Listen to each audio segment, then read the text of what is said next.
As a new Muslim, I realized that this post-Ramadan sadness is real.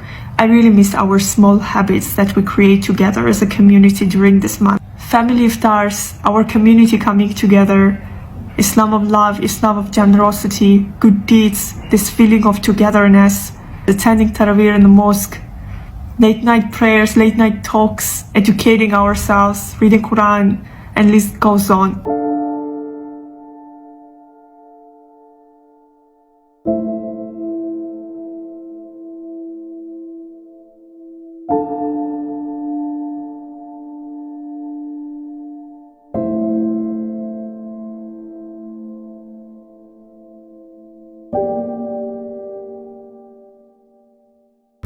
This is my second Ramadan, and recently I've been enjoying seeing all the content that reverted Muslims put out, sharing their excitement, joy, practices, and frustrations.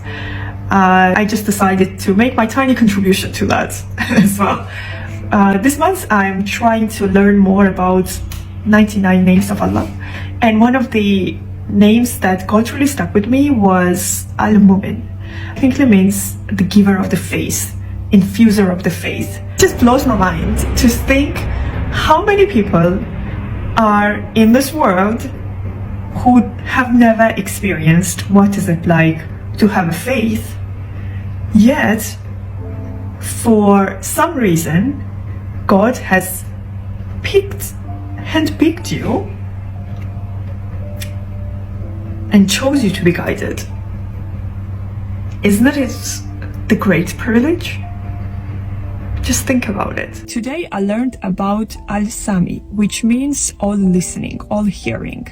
So let's reflect on this one. Initially, when I started my journey in Islam, I realized that you build a relationship with God when you realize that you're actually a team.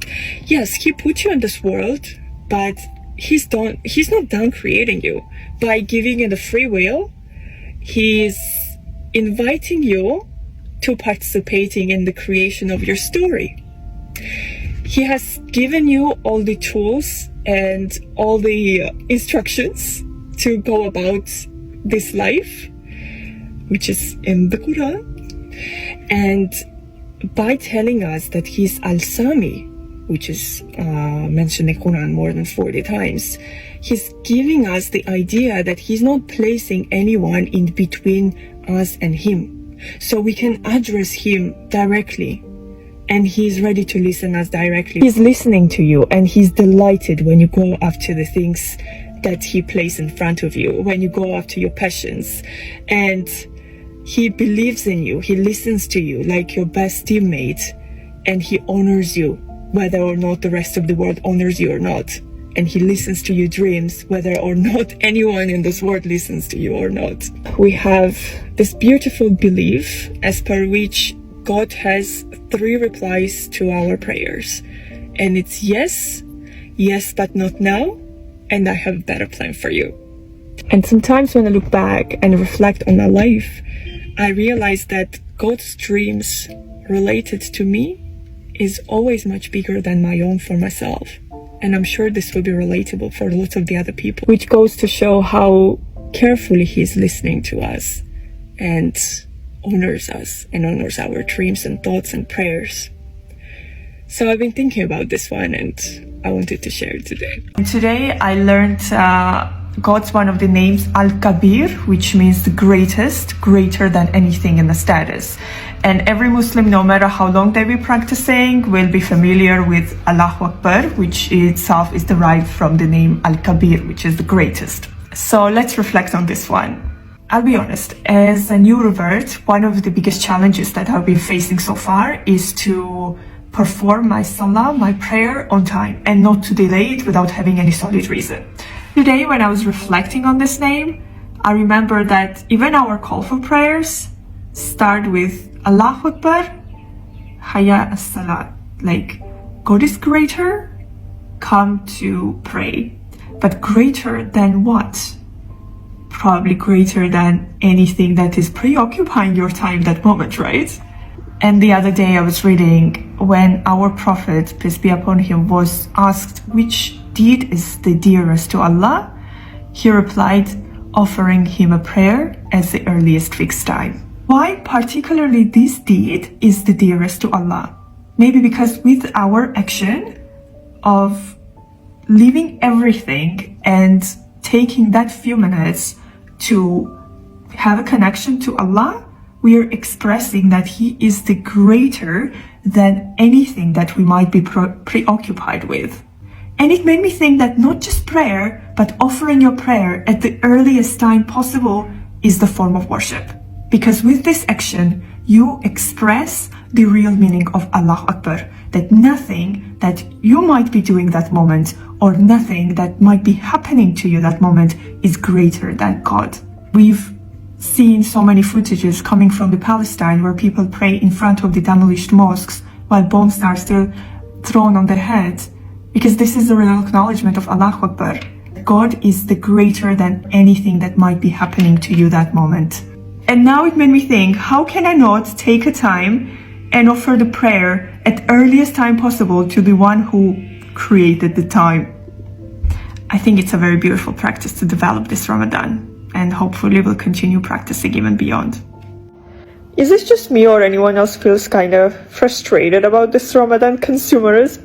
Since the Ramadan started in Doha, I've been bombarded by this luxury, the most expensive iftar suhoor experiences, overeating, overdrinking, and these individuals with big platforms giving us some offers for some iftar festivals or Instagrammable restaurants and so on and so on. I'm not a haram police by any means, but something has been really concerning for me, and I just wanted to express myself. We are living in a very complicated times now. Not far from here, forced starvation is happening. Happiness and grief can coexist, but not grief and consumerism, not empathy and overeating.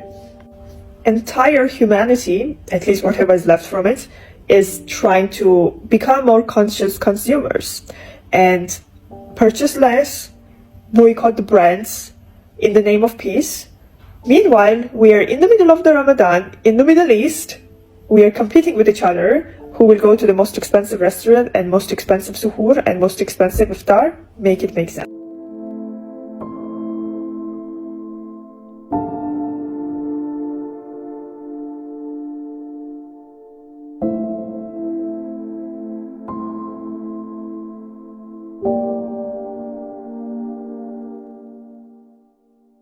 As a new Muslim, I realized that this post-Ramadan sadness is real.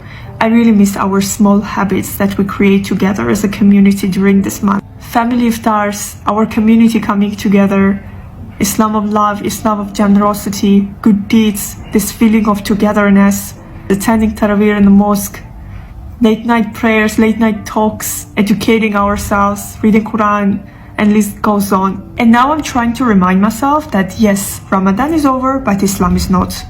And we did our good deeds not specifically for 1 month, but for our Creator, to get closer to Him. And as a new Muslim, lots of the things that I learn about the religion is something that I just accidentally come across when I'm doing my own research. And I discovered something very beautiful about the month of Shawwal, that this month has a potential to make our Ramadan special for a lifetime. It is highly encouraged to fast 6 days during this month, in addition to the fasting we did during the Ramadan. And I learned that as per Hadith, anyone who fasts during the month of Ramadan and follows it with 6 days of fasting during Shawwal, it is as if he fasted for the entire year. So this is how it works. During the month of Ramadan and Shawwal, each good deed is multiplied by 10, which means that 30 days of fasting that we did during Ramadan multiplied by 10 means that we did 10 months of fasting, and 6 days multiplied by 10, 2 more months, which makes up around 12 months of fasting. That's why we say, like, if someone fasts during Ramadan plus 6 days of Shawwal, it's 1 year of fasting. And it made me think that if you do 1 month of Ramadan and 6 days of Shawwal continuously every single year of your lifetime, it means that you fasted every single day of your life. And if you continuously do it, in the end, when you meet your Creator, you'll be in the state as if you fasted for Him every single day of your lifetime. How beautiful it is, isn't it? And when I learned about this, I didn't give it a second thought. It's my first day of fasting during the month of Shawwal, and even if anyone wants to keep a company, highly recommend it to join. And as the last thing, today I was thinking that by offering voluntary fastings beyond the month of Ramadan, we are expressing that our efforts, our worship and love for the Creator doesn't have any time limit.